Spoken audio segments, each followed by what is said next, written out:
Bonjour à tous, c'est Romuald. Bienvenue dans cette nouvelle vidéo de la CGT des cheminots de Saint-Denis. Salut à tous, c'est Pierre-Louis. Aujourd'hui, on vous présente la seule vidéo de l'été. Et on ne va pas traiter d'actualité, mais d'un peu d'histoire. On a fait le choix de sortir cette vidéo aujourd'hui car c'est le 76e anniversaire de la grève insurrectionnelle. À l'heure où le capitalisme et ses alliés d'extrême droite s'appliquent à oublier l'histoire, à la malmener au même titre que nos droits. La SNCF, entreprise d'État, a été contrainte, réquisitionnée, un rouage dans la machine nazie d'extermination. Nous ne l'oublierons pas. À l'heure où certains, sans honte, sont prêts à effacer la résistance au nazisme des cheminots pour toucher le marché outre-mer, oubliant volontairement la collaboration du régime pétainiste et du patronat français à l'Allemagne nazie. Il est essentiel pour notre syndicat de réaffirmer le devoir de mémoire et de parler ouvertement d'un événement marquant de l'histoire de France, mais surtout de l'implication des cheminots dans la résistance. Amis, entends-tu le vol noir des corbeaux sur nos plaines? À partir de juin 1940, la présence de l'occupation nazie dans les rangs de la SNCF se fait sentir de manière directe comme indirecte.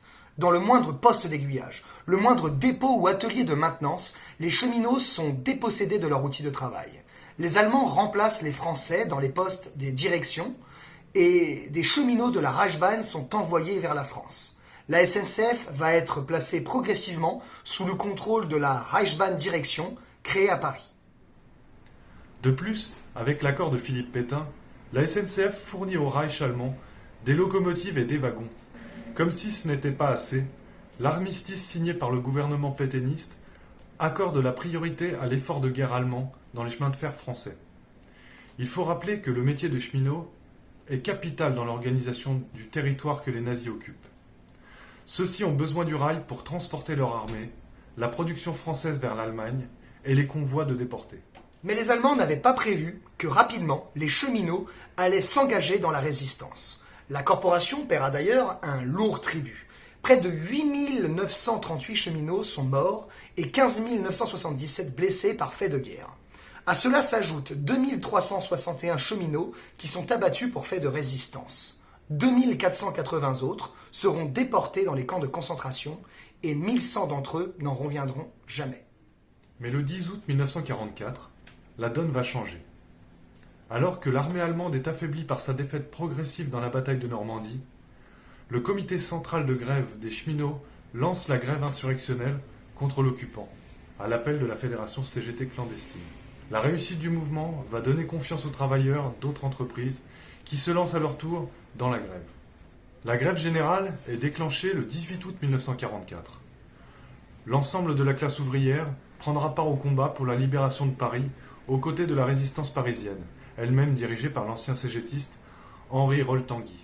De par le déclenchement de la grève insurrectionnelle, la fédération CGT des cheminots obtient une reconnaissance de la nation.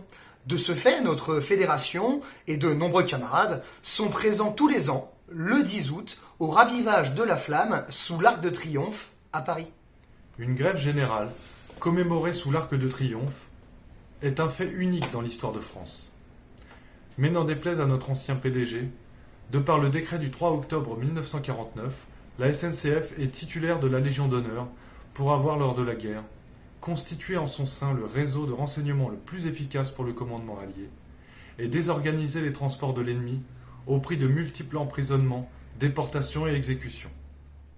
Mais aussi après la libération du territoire, pour avoir assuré, au milieu des ruines et de la destruction de la plupart des ouvrages d'art, de nombreux transports militaires en rassemblant tout ce qui lui restait de moyens, pour avoir réparé et reconstruit en un temps record son matériel et ses installations, pourtant majoritairement détruites.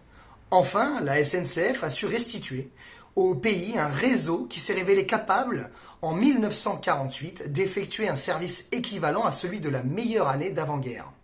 Voilà, c'est tout pour nous. Si cette vidéo vous a plu, n'hésitez pas à la liker pour nous soutenir et à la partager pour la faire vivre. Vous pouvez aussi suivre toutes nos actualités sur notre page Facebook et voir ou revoir toutes nos vidéos sur notre page YouTube. Les liens sont dans le descriptif. On vous souhaite à tous de bonnes vacances. Si vous n'êtes pas encore partis et si vous pouvez partir, on se retrouve en septembre dans une prochaine vidéo et le 17 septembre en grève et dans la rue. N'hésitez pas à suivre l'actualité des structures CGT tout l'été pour avoir plus d'informations sur la date du 17. En attendant, prenez soin de vous et à très vite. Amis, entends-tu le vol noir des corbeaux sur nos plaines? Amis, entends-tu les cris sourds du pays qu'on enchaîne? Oh, et partisans, ouvriers et paysans, c'est l'alarme.